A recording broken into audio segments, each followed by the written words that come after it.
4 বছর আগে করোনা ভাইরাসের এক ভয়াবহ রূপ দেখেছিল বিশ্ববাসী। সম্প্রতি সেই মহামারী ফের নতুন রূপে দেখা দিয়েছে। পাশের দেশ ভারতে নিয়েছে ভয়াবহ রূপ। গত 2 সপ্তাহ ধরে দেশেও নতুন করে করোনা শনাক্ত হচ্ছে।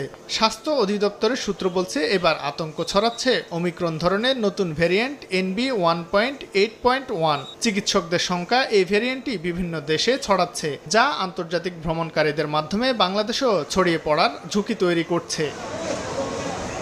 ভারতসহ পার্শ্ববর্তী কয়েকটি দেশে করোনা ভাইরাসের নতুন ভ্যারিয়েন্টের সংক্রমণ বেড়ে যাওয়ায় সতর্কতা জারি করেছে স্বাস্থ্য অধিদপ্তর। জরুরি প্রয়োজন ছাড়া ভারত ভ্রমণ না করারও নির্দেশনা দেওয়া হয়েছে। পাশাপাশি শাহজালাল আন্তর্জাতিক বিমানবন্দরে বিদেশ ফেরত যাত্রীদের করা হচ্ছে স্ক্যানিং।